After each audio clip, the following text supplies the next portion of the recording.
তোমাদের সবাইকে দাদার ক্লাসরুমে স্বাগতম জানাই। ক্লাস 7-এর তৃতীয় পর্যায়ক্রমিক মূল্যায়ন অর্থাৎ ফাইনাল পরীক্ষার ইতিহাসের সাজেশন ভিত্তিক প্রশ্নপত্র নিয়ে আলোচনা করব। দেখো 7-এ ফাইনাল পরীক্ষা ইতিহাসের নাম্বার থাকবে 70, সময় থাকবে 2 ঘন্টা 30 মিনিট। এবার চলো প্রশ্ন পর্ব আমরা শুরু করি। দেখো বলা হচ্ছে সঠিক উত্তর নির্বাচন করো। 6টি প্রশ্ন, 6 নম্বর। 1 নম্বর, চোলদের রাজধানীর নাম হলো তাঞ্জোর, কর্ণসুবর্ণ, পাটলিপুত্র। চোলদের রাজধানীর নাম হলো Tanjore, one of the most important প্রশ্ন। নেক্সট দেখো 2 নম্বর, রামচরিত কাব্য রচনা করেছিলেন সন্ধ্যাকর নন্দী, গোপাল জয়দেব। উত্তর হবে সন্ধ্যাকর নন্দী। নেক্সট 3 নম্বর, লোদি বংশের প্রতিষ্ঠাতা ছিলেন মোহাম্মদ শাহ ইব্রাহিম লোদি, বহরলাল লোদি। অ্যাকচুয়ালি সঠিক উত্তর হবে দেখো লোদি বংশের প্রতিষ্ঠাতার নাম হলো বহরলাল লোদি। নেক্সট, দিন ইলাহি ধর্মমত প্রবর্তন করেন আকবর, বাবর, শেরশাহ। সঠিক উত্তর হবে দিন ইলাহি ধর্মমত প্রচার করেন বা প্রবর্তন করেন আকবর। নেক্সট, পাগলা রাজা বলা হয় শেরশাহ মোহাম্মদ বিন তুগলক, কুতুবুদ্দিন আইবককে। পাগলা রাজা বলা হয় মোহাম্মদ বিন তুগলককে। নেক্সট, গ্র্যান্ড ট্যাং রোড নির্মাণ করেন শেরশাহ, আকবর, বাবর। দেখো গ্র্যান্ড ট্যাং রোড নির্মাণ করেন Sher Shah, one of the most important প্রশ্ন। নেক্সট, এক কথায় উত্তর দাও 12টি প্রশ্ন। 12 নম্বর, দোহা কি? উত্তর হবে দেখো কবিরের লেখা 2 পংক্তির কবিতাগুলোকে দোহা বলা হয়। তার মানে কবির যে কবিতাগুলো লিখেছিলেন সেই কবিতাগুলোর বৈশিষ্ট্য কী ছিল, সেটা 2 পংক্তির হতো, আর এই 2 পংক্তির কবিতাগুলোকেই বলা হয় দোহা। নেক্সট, বিজয়নগরের রাজধানীর নাম কি ছিল? দেখো পরীক্ষার জন্য রাজধানীগুলো কিন্তু খুব ইম্পর্টেন্ট, অবশ্যই পড়ে রাখবে। দেখো বিজয়নগরের রাজধানীর নাম ছিল হাম্পি। নেক্সট, ভারতের সংবিধানের প্রধান রূপকার কে? উত্তর হবে দেখো ডক্টর বি.আর. আম্বেদকর। নেক্সট, খালসার কাজ কি? খালসার কাজ ছিল শিখদের নিরাপদে রাখা। তার মানে কী ছিল? খালসার কাজ ছিল শিখদের নিরাপদে রাখা। নেক্সট, কে পবনদূত গ্রন্থের রচনা করেছিলেন? দেখো অনেকগুলো বই রয়েছে, সেই গ্রন্থগুলো অবশ্যই পড়ে রাখবে কে কোনটা লিখেছেন। দেখো রচনা করেছিলেন এই ক্ষেত্রে ধৈ, পবনদূত ধৈ লিখেছেন। নেক্সট, সৈয়দ বংশের প্রতিষ্ঠাতা কে ছিলেন? তোমাদের বইতে দেখবে যে প্রচুর রাজবংশ রয়েছে এবং তাদের প্রতিষ্ঠাতা রয়েছে, সেই প্রতিষ্ঠাতা থেকে কিন্তু প্রশ্ন হয়। তো এই ক্ষেত্রে দেখো উত্তর হবে সৈয়দ বংশের প্রতিষ্ঠাতা ছিলেন খিজির খান। নেক্সট, শশাঙ্কের রাজধানীর নাম কি ছিল? উত্তর হবে দেখো কর্ণসুবর্ণ। জয়দেব রচিত গ্রন্থের নাম কি? জয়দেব রচিত গ্রন্থের নাম গীত গোবিন্দ। কে গন্ডাইকণ্ড চোল উপাধি নিয়েছিলেন? উত্তর হবে প্রথম রাজেন্দ্র চোল। চর্যাপদের পুঁথি কোথায় আবিষ্কৃত হয়? উত্তর হবে নেপাল থেকে। শশাঙ্কের রাজধানীর নাম কি ছিল? উত্তর হবে কর্ণসুবর্ণ। গভর্নেন্স শব্দের অর্থ কি? উত্তর হবে শাসন করা। বর্গী বলতে বোঝাতো মারাঠা ড্যাশদের। বর্গী বলতে বোঝানো হতো মারাঠা সৈনিকদের। রাজতরঙ্গিনী লিখেছেন ড্যাশ, রাজতরঙ্গী লিখেছেন কোলোহন। সুবা বলতে বোঝায় প্রদেশকে। পাল বংশের প্রতিষ্ঠাতা ড্যাশ কি হবে? গোপাল পাল হলো পাল বংশের প্রতিষ্ঠাতা। অর্থশাস্ত্র গ্রন্থটি রচনা করেন ড্যাশ, অর্থশাস্ত্র রচনা করেন কে? কৌটিল্য। একটি স্বায়ত্ত শাসনমূলক প্রতিষ্ঠানের নাম কি হবে? গ্রাম পঞ্চায়েত। সেন বংশের প্রতিষ্ঠাতা ড্যাশ কি হবে? সেন বংশের প্রতিষ্ঠাতা হলেন সামন্ত সেন। চৈতন্য ভাগবত গ্রন্থের রচয়িতা ছিলেন বৃন্দাবন দাস। সত্য মিথ্যা তরুণের দ্বিতীয় যুদ্ধ হয় 1192 খ্রিস্টাব্দে। এটা সত্য, 1192 খ্রিস্টাব্দে হয়েছিল। নেক্সট, আরবি ভাষার আলিম শব্দের অর্থ জ্ঞানী, এটা সত্য। আকবরের তৈরি রাজধানীর নাম ছিল ফতেপুর সিক্রি। সত্য মিথ্যা কী হবে এটা? এটা হবে দেখো সত্য। নেক্সট, মুঘল বংশের প্রতিষ্ঠাতা আকবর, না এটা একদম ভুল, মুঘল বংশের প্রতিষ্ঠাতা বাবর। তো এক্ষেত্রে উত্তর হবে মিথ্যা, কারণ এখানে কিন্তু আকবরের কথা বলা হচ্ছে। দিল্লি শহর সিন্ধু নদের পাশে অবস্থিত, এটা মিথ্যা, কারণ সেটা যমুনা নদীর পাশে অবস্থিত দিল্লি শহর। বঙ্গ নামটির প্রথম উল্লেখ পাওয়া যায় ঐত্তর অরণ্যকে, এটা একদম ঠিক, সত্য হবে পাশে। নিচের প্রশ্নগুলোর উত্তর দাও। দেখো প্রত্যেকটা জন্য নাম্বার রয়েছে 2 করে, 5টি প্রশ্ন 10 নাম্বার, খুব ইম্পর্টেন্ট প্রশ্ন। সুবা কি? জাপ্তি বলতে কি বোঝো? সুবা বলছে আকবর তার সাম্রাজ্যকে কয়েকটি প্রদেশে ভাগ করেছিলেন, প্রত্যেকটি প্রদেশকে বলা হতো সুবা। আর জাপ্তি বলতে, জাপ্তি মানে নির্ধারণ। আকবর তার রাজত্বকালে নতুন করে জমি জরিপ করান, জমি জরিপের ভিত্তিতে রাজস্ব নির্ধারণ করার পদ্ধতিকেই বলা হতো জাপ্তি। এরপরে মাবেলে কি? উত্তর হবে দেখো শিবাজি একসময় পুনের আশেপাশের অঞ্চলগুলি আক্রমণ করেছিলেন, তখন তিনি মাওয়াল অঞ্চল থেকে একদল পদাতিক সেনা সংগ্রহ ও নিয়োগ করেন, এদের বলা হতো মাবলে বা মাওয়ালি। মধ্যযুগের বাণিজ্যে ভারত থেকে কি কি পণ্য রপ্তানি করা হতো? উত্তর হবে দেখো ভারত থেকে যে পণ্য বিদেশে রপ্তানি হতো, ভারত থেকে পারস্য উপসাগর ও লোহিত সাগরের তীরবর্তী দেশগুলিতে সুতি বস্ত্র, সূক্ষ্ম মসলিন, নীল খাদ্যশস্য, সুস্বাদু মশলা ইত্যাদি রপ্তানি করা হতো। তার মানে কী কী রপ্তানি করা হতো? সুতি বস্ত্র, তারপরে যেরকম নীল সেটা রপ্তানি করা হতো, সূক্ষ্ম মসলিন, খাদ্যশস্য, তারপরে কিছু কিছু মশলা, সুস্বাদু মশলাও কিন্তু রপ্তানি করা হতো, ওখানে পাঠানো হতো। গুজরাট থেকে রপ্তানি হতো সুতির কাপড়, রেশম বস্ত্র ও চিনি। তারপরে দেখো সিন্ধু প্রদেশ থেকে দুগ্ধজাত দ্রব্য, মাছ ও বিশেষ ধরনের কাপড় রপ্তানি হতো। তার মানে বিদেশে আমাদের দেশ থেকে প্রচুর জিনিস কিন্তু বিদেশে যেত। অর্থাৎ তখন কিন্তু ইন্ডিয়ার সাথে মানে ভারতবর্ষের সাথে বিদেশের প্রচুর দেশের কিন্তু ব্যবসা বাণিজ্য চলতো। আর সেই ব্যবসা বাণিজ্যের ইগুলো কী ছিল, যেরকম দামি সুতি বস্ত্র, সূক্ষ্ম মসলিন, নীল, তারপরে বলতে পারি কাপড়, রেশম বস্ত্র, চিনি, তারপরে দুগ্ধজাত দ্রব্য, মাছ, আর খুব মশলা যেত কিন্তু। বুঝতে পারলে তো? এগুলোকেই পয়েন্ট আকারে লিখে দিবে। ওকে, নেক্সট, ভারতের প্রথম ছাপাখানার প্রতিষ্ঠাতা করেন কারা? আকবরের নামা কে লিখেছেন? উত্তর হবে দেখো, ভারতের প্রথম ছাপাখানার প্রতিষ্ঠা করেন ইউরোপীয় মিশনারি। দেখো আকবর আবুল ফজল লিখেছেন। নেক্সট, শিখদের ধর্মগ্রন্থের নাম কি? এটি কোন লিপিতে লেখা? উত্তর হবে দেখো, শিখদের ধর্মগ্রন্থের নাম গুরু গ্রন্থ সাহেব। এটি গুরুমুখী লিপিতে লেখা। আমি অনেকগুলো প্রশ্ন দিলাম, লিখলাম 5টা 7টা, কিন্তু বেশি করে লিখে দিলাম কারণ ফাইনাল পরীক্ষা। হুন্ডি কি? দেখো লিখবো, হুন্ডি তুর্কি শাসকদের আমলে কাগজের ব্যবহার শুরু হলে সরপরা হুন্ডি নামে এক ধরনের কাগজ চালু করেছিলেন। দেখো তুর্কি শাসকদের আমলে কি বলেছে, কাগজের ব্যবহার শুরু হয়েছিল, তাই তো? শুরু হলেও সরপরা হুন্ডি নামে এক ধরনের কাগজ চালু করেছিলেন। এর মানে কি, বণিকরা কোনো এক জায়গায় সারাপকে টাকা জমা দিয়ে সেই কাগজ কিনে নিয়ে অন্য কোনো জায়গায় তা প্রয়োজন মতো ভাঙিয়ে নিতে পারতো। এতে বণিকদের এক জায়গা থেকে আরেক জায়গায় টাকা নিয়ে যাওয়ার খুব সুবিধা হয়েছিল। খলজি বিপ্লব বলতে কি বোঝো? One of the most important প্রশ্ন এটা।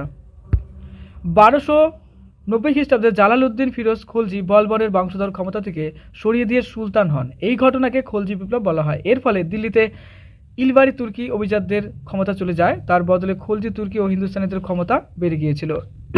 One of the most important প্রশ্ন এই পরীক্ষার জন্য। দেখো ঘরঘরার যুদ্ধ।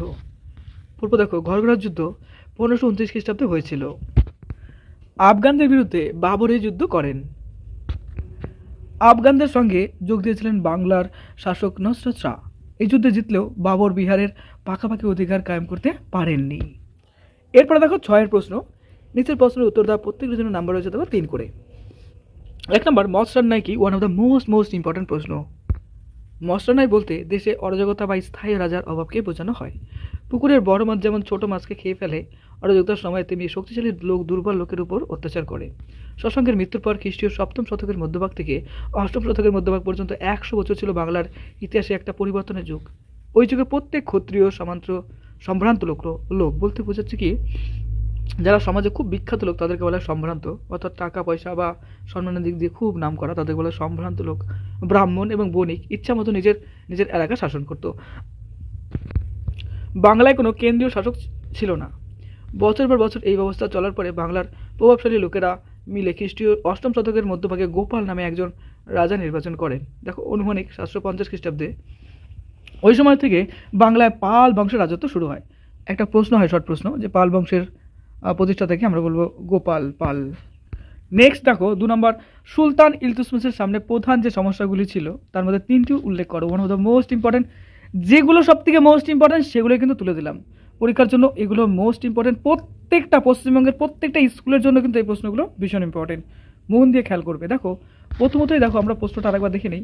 এই সুলতান ইলতুৎমিশের সামনে প্রধান যে সমস্যাগুলি ছিল তার মধ্যে 3টি উল্লেখ করো। অনেকগুলো সমস্যা ছিল। প্রথমত উত্তরাধিকারী সংক্রান্ত সমস্যা, যা কীরকম, যেহেতু ইলতুৎমিশ ছিলেন কুতুবুদ্দিনের জামাই, তাই অনেকে তাকে কুতুবুদ্দিনের যথার্থ উত্তরাধিকারী হিসেবে মেনে নেননি। 2 নম্বর, আমিরদের বিদ্রোহ। এই সময় দিল্লি ইলতুৎমিশের বিরুদ্ধে কয়েকজন আমির প্রকাশ্যে বিদ্রোহ ঘোষণা করেন। তার সঙ্গে সঙ্গে শুরু হয় গোপনে বিভিন্ন রকম ষড়যন্ত্র। 3 নম্বর, বৈদেশিক আক্রমণ। ইলতুৎমিশের সিন্ধু শাসনকর্তা নাসিরউদ্দিন কুবচা মুলতান থেকে এসে লাহোর এবং পাঞ্জাবের কিছু অংশ দখল করে নেন। এগুলো কিন্তু সমস্যা হয়ে গেছিল। চলো প্রশ্নটা ইম্পর্টেন্ট, আবার রিভিশন করি। তার মানে প্রথমত উত্তরাধিকারী সংক্রান্ত সমস্যা ছিল, তারপরে আমিরদের বিদ্রোহ ছিল, আর কি বৈদেশিক আক্রমণ, অর্থাৎ তার রাজ্য বা তিনি যেখানে শাসন করতেন সেখানে কিন্তু বৈদেশিক আক্রমণ করা শুরু করলো। নেক্সট 3 নম্বর, আকবরের নবরত্ন সভা সম্পর্কে যা জানে রাখো। One of the most important, 100খানা স্টার বসিয়ে রাখো। দেখো বলছে যে আকবরের দরবারে বহু বিশিষ্ট মানুষদের মধ্যে 9 জনকে একত্রে বলা হতো নবরত্ন, অর্থাৎ তার সভায় অনেক লোক ছিল, তার মধ্যে 9 জনকে স্পেশাল কিন্তু একটা ভ্যালু দেওয়া হতো, যাদেরকে নবরত্ন বলা হতো। এদের মধ্যে একজন ছিলেন রাজা বীরবল। বীরবলের বুদ্ধির অনেক গল্পই হয়তো তোমরা পড়েছো, এটা কিন্তু ঠিক, আমরা পড়েছি অনেক রকম গল্প। তার অনেকটা গল্প কথা হলেও বীরবল কিন্তু সত্যি খুব বুদ্ধিমান লোক ছিলেন।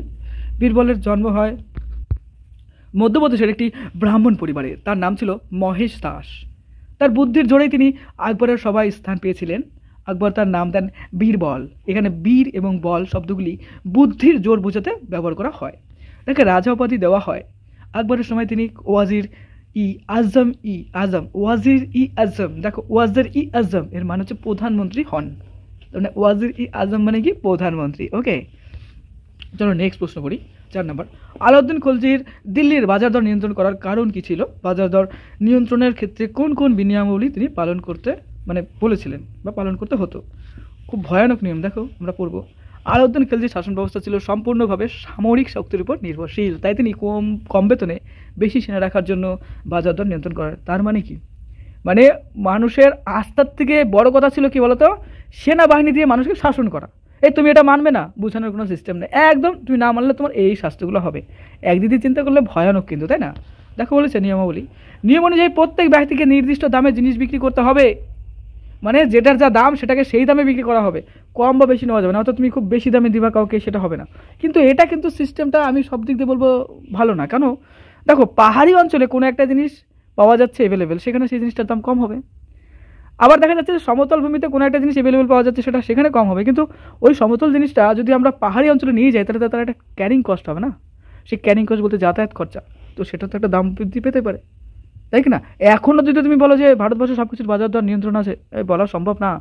কারণ সবজির দাম তুমি বলতে পারো সব জায়গায় সমান আছে, বলতে পারো যে অ্যাপেলের দাম সব জায়গায় সমান আছে, এটা হয় না। কারণ ক্যারিং কস্ট বলে একটা বিষয় হয়, যেখানে উৎপাদিত হবে সেই জায়গায় জিনিসটার দাম কম হবেই, স্বাভাবিক। কিন্তু যত দূরে যাবে তত কী হবে, তার ক্যারিং কস্ট অর্থাৎ নিয়ে গেলে একটা খরচা হবে, যে কারণে সে দাম কিন্তু নিয়ন্ত্রণ করা সম্ভব না। হ্যাঁ, কিছু কিছু প্রোডাক্ট রয়েছে, ঠিক আছে, বিস্কিট ফিস্কিট ইত্যাদি তুমি সব জায়গায় নিয়ন্ত্রণ করতে পারো।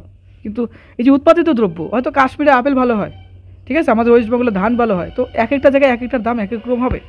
নেক্সট 2 নম্বর, কেউ এই আইন অমান্য করলে কিংবা ওজন কম দিলে তার দ্বিগুণ ওজনের মাংস ওই ব্যবসায়ীর শরীর থেকে কেটে নেওয়া হতো। কি ভয়ানক ভাবো, কোনো কারণে কেউ যদি একটু ভুল করে থাকে তার ক্ষমা, দেখো তার মাপ কিন্তু নেই, তার বডির থেকে মাংস কেটে নেওয়া হচ্ছে। কি ভীষণ আইন, তাই না? চলো পড়ছি পরেরটা। পানিপথের প্রথম যুদ্ধ সম্পর্কে যা জানলে, one of the most important, 100 star বসিয়ে রাখো। দেখো বলে যে 1526 খ্রিস্টাব্দে পানিপথে বাবরের সঙ্গে ইব্রাহিম লোদির যুদ্ধ হয়। এই যুদ্ধে বাবর তুর্কিদের থেকে শেখা এক ধরনের কৌশল ব্যবহার করেছিল, মানে যুদ্ধ কৌশল, একে বলা হয় রুমি কৌশল। মুঘলদের ঘোড়াসওয়ার তীরন্দাজ বাহিনী ছিল খুব গুরুত্বপূর্ণ, তাছাড়াও তাদের গোলান্দাজ বাহিনীও ছিল। বাবরের সৈন্য সংখ্যা কিন্তু লোদিদের তুলনায় অনেক কম ছিল, কিন্তু টেকনিক ভালো ছিল। এই টেকনিক ভালো হওয়ার জন্য কি বলছে, দেখো বলছে কিন্তু বাবর ছিলেন যুদ্ধে পটু, মানে স্পেশাল যুদ্ধ করতে পারতো, মানে খুব ভালো পটু বলতে স্পেশাল। যুদ্ধক্ষেত্রে ইব্রাহিম লোদির মৃত্যু হয় এবং দিল্লি ও আগ্রায় মুঘলদের শাসন প্রতিষ্ঠিত হয়। এবার যদি মৃত্যু হয়ে যায় তাহলে কি সেই এলাকাটা তো তার হবেই। তো এরপরে কিন্তু কি বলছে যে আগ্রায় মুঘলদের শাসন প্রতিষ্ঠিত হয়। এরপরে তো চলে আসছে ইম্পর্টেন্ট প্রশ্ন, সাথে যে কোনো 3টি প্রশ্নের উত্তর দেওয়া প্রতিবেদনের নাম্বার রয়েছে 5 করে 3 5 15। প্রথম প্রশ্ন, ভারতবর্ষে ধ্রুপদী নাচ মূলত কটি? প্রত্যেকের নাম লেখো, যে কোনো এক প্রকার সম্পর্কে ডিটেলস লিখতে বলছে, মানে সংক্ষিপ্ত লিখতে বলছে। যাই হোক, উত্তর বলবো। দেখো ভারতবর্ষের ধ্রুপদী নাচ মূলত 6টি, অনেক আছে, 6টি না অনেকগুলো আছে, কিন্তু তার মধ্যে প্রধান বা মূলত 6টি। সেই মূলত 6টি কী কী হবে? ভারতনাট্যম, কথাকলি, উড়িষ্যি, তারপর কি বলছে দেখো, বলছে কুচিপুড়ি, কথক এবং মণিপুরি। বিহু একটা হতে পারে না, যেটা আসামে হয়। তার মধ্যে নবীনতম মণিপুরি নৃত্যশৈলীর কথা আমরা জানবো। তার মধ্যে নতুন কোনটা বলো তো? মণিপুরি। আচ্ছা, বলছে কি অষ্টাদশ শতকে ভক্তির প্রবল প্রভাব পড়ে মণিপুরি সংস্কৃতিতে। তার ফলে তাদের আদি নৃত্য ধারার সঙ্গে যুক্ত হয় ভক্তিরস, অর্থাৎ আগে একটা নৃত্য প্যাটার্ন ছিল, সেই প্যাটার্নের সাথে নতুন আধুনিক প্যাটার্ন কিন্তু যুক্ত হলো তখনকার সময়। সৃষ্টি হয় সংকীর্তন এবং রাসলীলা। বলছে কি বৈষ্ণব পদাবলীর ভিত্তিতে রাধাকৃষ্ণকে কেন্দ্র করে রাসলীলাগুলি তৈরি করা হতো। ঠিক মণিপুরের রাজা মহারাজা ভাগ্যচন্দ্রের হাতেই মণিপুরি রাসলীলার ধারাগুলির বিকশিত হয়। তার মানে ওখানে একটা রাজা ছিলেন, নাম ছিল ভাগ্যচন্দ্র, এবং তার হাত ধরেই কিন্তু এর জয়যাত্রা শুরু হয়। নাচের জন্য কুমিল পোশাকও তিনি তৈরি করেন। মানে নাচের জন্য একরকম স্পেশাল পোশাক থাকা দরকার, সেই পোশাকও কিন্তু তিনি তৈরি করেছিলেন। সংকীর্তনে পুঙ্গ নামের ঢোল বাজিয়ে মূলত ছেলেরাই নাচে। দেখো পুঙ্গ নামে একরকম ঢোল আছে, তুমি দেখো যদি বিভিন্ন টাইপের আমাদের ভারতবর্ষে যেরকম ধরো নর্থ ইস্ট, সাউথ ইন্ডিয়া, এখানে দেখবে স্পেশাল ঢোল, বা পাঞ্জাবির ক্ষেত্রে দেখবে একরকম সিস্টেম। তো পাহাড়ি অঞ্চলের লোকেদের ক্ষেত্রে দেখবে যে এদের ঢোল এবং এদের যে একটা সাউন্ড আছে, সেই সাউন্ড কিন্তু ব্রেনে যথেষ্ট ইফেক্ট করে, আর যথেষ্ট ভালো লাগে, সেই ইফেকশনটা যথেষ্ট গুড, মাথার মধ্যে দেখবে সুন্দর একটা আভা নিয়ে আসে আমাদের, তাই না? তো চলে আসছে দেখো পরবর্তীকালে প্রশ্ন, সুলতানি আমলের দিল্লি শহরের জল সংগ্রহ কোনো জল সরবরাহ সম্পর্কে যা জানো লিখো। মোস্ট ইম্পর্টেন্ট প্রশ্ন এটা। দেখো, হোজ বা তালাও যেটাকে বলা হয় জলাধার ছিল দিল্লি শহরের জল সরবরাহের গুরুত্বপূর্ণ উৎস। সুশাসনের প্রতীক হিসাবে জনসাধারণের জন্য সুলতানরা জলাধার খনন করতেন এবং সংস্কার করতেন। তার মানে কি, একটা এলাকাতে যদি ভালো একটা শাসন প্রতিষ্ঠা করতে যাই তাহলে মানুষের প্রয়োজন কি? জল। অবশ্যই জলের সমস্যা কিন্তু দিল্লিতে তখনও ছিল, এখনও আছে। তো সেই জলটাকে অ্যাভেলেবেল করার জন্য কি করেছিল, বিভিন্ন রকম তালাব, মানে আমরা যেটাকে এখনকার দিনে বলি পুকুর, ডোবা ইত্যাদি বিষয়গুলো, এগুলো কিন্তু খনন করা হয় এবং সেই জলগুলো পানীয় জল বা অন্যান্য জল হিসেবে ব্যবহার করতেন মানুষ। সুলতান ইলতুৎমিশ খনন করেছিলেন হোজি খানসি বা হোজ ই সুলতানি, মানে ইলতুৎমিশ একটা কি করেছিলেন, একটা খনন করেছিলেন কি, মানে তার দায়িত্বে, সেটার নাম ছিল কি হোজি শামসি বা হোজি সুলতানি। 8 কোণা এই জলধারের বর্ণনা দিয়েছেন ইবন বতুতা। ইবন বতুতা বলে একজন বিখ্যাত লোক ছিলেন, যিনি কি করেছিলেন, এই জলধারের বর্ণনা দিয়েছিলেন, যেটা এটা 8 কোণা ছিল। আলাউদ্দিন খলজি খনন করেন আরও বড় 4 কোণা জলধার হোজি আলাই, পরে এর নাম হয় হোজি খাস। গিয়াসউদ্দিন তুগলক নতুন বানানো তুগলাবাদে আরেকটি জলাশয় তৈরি করেন, যেখানে উঁচু বাঁধ দিয়ে জল ধরে রাখা হতো। উল্টো দিকে সুলতানি রাষ্ট্রের বিরোধী স্থানীয় শক্তি শহরের অধিবাসীদের বিপাকে ফেলার জন্য হোজ ই শামসি নালাগুলোর উপর বাদ দিয়ে দেওয়া হতো। গিয়াসউদ্দিন বলবনের আমলে মেয় দস্যুদের ভয়ে শহরের লোকজন জল আনতেও তালাব পর্যন্ত যেতে পারতো না। দেখো তখনকার দিনে কি হতো, এক রকমের দস্যু বলতে আক্রমণ করতে আসুক, ডাকাতি করতে আসুক বা কোনো কিছু ছিনতাই করতে আসুক, সেরকম কিন্তু একটা দস্যু ছিল, সেটাকে বলা হয় মেয় দস্যু। তো সেই কারণে অনেক সময় কি মানুষ জল আনতেও ভয় পেত। দেখো সেটাই বলছে এখানে। ফিরোজ তুগলক এইসব নালার উপর তৈরি বাঁধ ভেঙে জল সরবরাহ স্বাভাবিক করেন। তো তারপরে ফিরোজ তুগলক আসেন, তো বিভিন্ন রকম বাঁধ ছিল ওগুলোকে ভেঙে জলটাকে অ্যাভেলেবেল করে দেওয়ার চেষ্টা করেন। নেক্সট গ নাম্বার, মোহাম্মদ বিন তুগলক তামার মুদ্রা কেন চালু করেছিলেন? এই পরিকল্পনা ব্যর্থ হলো কেন? চলো অ্যান্সার করবো। মোহাম্মদ বিন তুগলক নতুন পরিকল্পনা করতেন, এটা আমরা সবাই জানি, পাগলা রাজা বলা হয় নাকি, কেন এনার বিভিন্ন রকম পরিকল্পনা ছিল, এক সময় এক রকম পরিকল্পনা হতো, এমনকি ইনফ্লুয়েন্স হতেন। একবার কি হয়েছিল যে সেলুনে গেছিলেন, সেই সেলুনে গিয়ে কী করলেন, ওই চুলদাড়ি কাটছিল, এমন সময় সেই সেলুন যে হয় সেই সেলুনের, তো যিনি তার চুলদাড়ি কাটছিলেন তার প্রতি এতটা ইমোশনাল হয়ে গেলেন, সঙ্গে সঙ্গে কী করলেন, তাকে একটা গুরুত্বপূর্ণ পোস্ট দিয়ে দিলেন। তো তার যেখানে রাজধানী ছিল সেই রাজধানীটা ছিল, তো একটা সময় কী হলো, চিন্তাগ্রস্ত হয়ে গেলেন যে এখান থেকে যদি অন্য জায়গায় নিয়ে যাই। একটা সময় কী হলো, রাজধানীটা ওই জায়গাতে সরিয়ে নিয়ে গেলো। ইতিহাসে রেকর্ড আছে যে ওখানকার যে লোকগুলো ছিল সেগুলোকে পর্যন্ত নিয়ে যাচ্ছিল, কোনো লোককে ছেড়ে যাচ্ছিল না যে সবাইকে নিয়ে চলে যাব, এটা একটা বিষয়। তারপরে আবার কী হলো যে অনেক চিন্তা ভাবনা করে দেখলেন যে বাজারে তো সোনা রূপার মুদ্রা রয়েছে, সেটা তো আলটিমেটলি ক্ষতি করছে, মানে হচ্ছে না সেইভাবে, এর প্রচুর ডিমান্ড, অ্যাভেলেবেল নেই। তো সেটাকে তুলে দিয়ে তামার মুদ্রা চালু করলেন, সেটাতে একটা সময় কী হলো, মানুষ নকল করা শুরু করলো, ওটাকে আবার তুললেন, এরকম প্রচুর পরিকল্পনা করেন এবং তাতে কিন্তু অনেক ক্ষতিগ্রস্ত হয় তার রাজ্য। চলো আমরা এগুলোই পড়বো। মোহাম্মদ বিন তুগলক নতুন পরিকল্পনা করতেন, সোনা ও রূপোর মুদ্রার বদলে তামা ও ব্রোঞ্জের মুদ্রার প্রচলন করা তার পরিকল্পনাগুলির মধ্যে ছিল অন্যতম। বাজারে সোনা এবং রূপার মুদ্রা প্রচলন ছিল, কিন্তু সোনা রূপার ঘাটতিও ছিল। অপরদিকে তামা এবং ছিল সহজলভ্য, এই কারণে সোনা ও রূপার ঘাটতি মেটানোর জন্য মোহাম্মদ বিন তুগলক তামা ও ব্রোঞ্জের মুদ্রা প্রচলন করেন। মোহাম্মদ বিন তুগলকের পরিকল্পনা ব্যর্থ হওয়ার কারণগুলি হলো, তামা ব্রোঞ্জ সহজলভ্য হওয়ায় সহজেই মানুষ নকল মুদ্রা বাণিজ্যে বাজারে ছেড়ে দিত, অর্থাৎ বাণিজ্য করার জন্য ছেড়ে দিত, বাণিজ্য করতো। যে সোনা টোনা আছে, তো সোনার বদলে যখন তামা ব্রোঞ্জ এলো, ওটা নকল করছে আর ছাড়ছে, এটা তো প্রবলেম না রাজ্যের, অর্থাৎ নকল টাকা যেটাকে বলি আমরা। এই ব্যাপারে মোহাম্মদ বিন তুগলক কোনো কঠোর আইন আনতে পারেননি। বণিকরা জাল মুদ্রা দিতে অস্বীকার করলে ব্যবসা বাণিজ্যে ঘাটতি দেখা দেয়। মুদ্রা জাল করা সহজ বলে বহু অসাধু মানুষ, মানে যারা অসৎ মানুষ, বাড়তি জাল মুদ্রা তৈরি করে বাজারে জাল মুদ্রা ভরে যায়। এর ফলে রাজকোষ শূন্য হয়ে যায়। মোহাম্মদ বিন তুগলক সমস্ত তামা এবং ব্রোঞ্জের মুদ্রা বাজার থেকে একটা সময় তুলে নিতে বাধ্য হলেন। তাতে তো কী হবে, তাতে ওই যে রাজ্যটা আছে সেটা তো ইকোনমিক্যালি ডাউন হয়ে যাবে না, তো সেই কথা এখানে বলা হচ্ছে।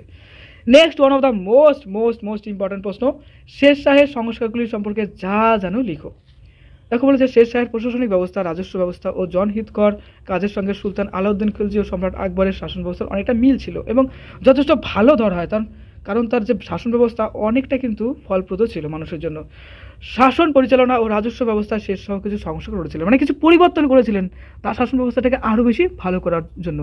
হিস্ট্রিতে শের শাহ কিন্তু খুব গুরুত্বপূর্ণ একটা পার্ট, কারণ তার শাসন ব্যবস্থা যথেষ্ট ভালো লেভেলের কিন্তু ছিল, যথেষ্ট। চলো আমরা পড়ি। বলছে দেখো, শের শাহ কৃষককে পাট্টা দিতেন, এই পাট্টা তাতে কৃষকের নাম, জমিতে কৃষকের অধিকার, কত রাজস্ব দিতে হবে প্রভৃতি লেখা থাকতো। ভাবো তো কত কত কত মডার্ন একটা সিস্টেম না, যে তোমাকে এই জমিটা দিলাম, তো এটাতে তোমার নাম আছে, পাট্টা আছে, এবং তুমি কতটা খাজনা দিচ্ছ, খাজনা বলতে ট্যাক্স দিচ্ছ, সেটা ডিটেলস লেখা থাকবে। তার বদলে কৃষক রাজস্ব দেওয়ার কথা কবুল করে কবুলিয়ত নামে অন্য একটি দলিল রাষ্ট্রকে দিত। মানে কৃষকও সঙ্গে সঙ্গে বলছে, হ্যাঁ রাজামশাই, আমি এই জমিটা নিলাম, তার বদলে আমি এতটা শস্য বা এতটা কিছু তোমাকে বা আপনাকে দেবো। এটা সেই ব্যাপারে কি রাষ্ট্রকে কিন্তু একটা লিখিত দিত, মানে টোটাল কিন্তু বলো আইনসঙ্গত, তাই না? তারপর দেখা বলেছে যোগাযোগ ব্যবস্থা উন্নতি ঘটাতে সেসব সড়কপথের উন্নতি করেন। হ্যাঁ, যে কোনো রাজ্য রাষ্ট্র উন্নতির জন্য অবশ্যই যোগাযোগ ব্যবস্থা ভালো হওয়া দরকার, কমিউনিকেশন সিস্টেম। তিনি কিন্তু তার প্রতি গুরুত্ব দেন। তার জন্য বললাম না যে তার শাসন ব্যবস্থা অনেক বেশি বেটার ছিল অনেকের তুলনায়, তাই না? তারপর দেখো পড়বো, তিনি বাংলা সোনারগাঁও থেকে উত্তর পশ্চিম সীমান্তে পেশোয়ার পর্যন্ত বিস্তৃত একটি সড়ক সংস্কার করান। অর্থাৎ এই রাস্তাটা ছিল, কিন্তু এই রাস্তাটাকে আরও বেশি সুন্দর করার জন্য তিনি করেছিলেন সংস্কার, অর্থাৎ রাস্তাকে আরও বেশি ক্লিন করছেন, সেটাকে আরও বেশি প্রশস্ত করছেন, এই ব্যাপারগুলো বলেছে। রাস্তাটির নাম ছিল সড়ক ই আজম। এই রঙই পরবর্তীকালে দেখো, এই রোডটি পরবর্তীকালে গ্যাংটং রোড নামে খ্যাত হয়। এছাড়াও আগ্রা থেকে যোধপুর এবং চিতোর পর্যন্ত একটি সড়ক তৈরি হয়। লাহোর থেকে মুলতান পর্যন্ত আরও একটি রাস্তা তৈরি হয়।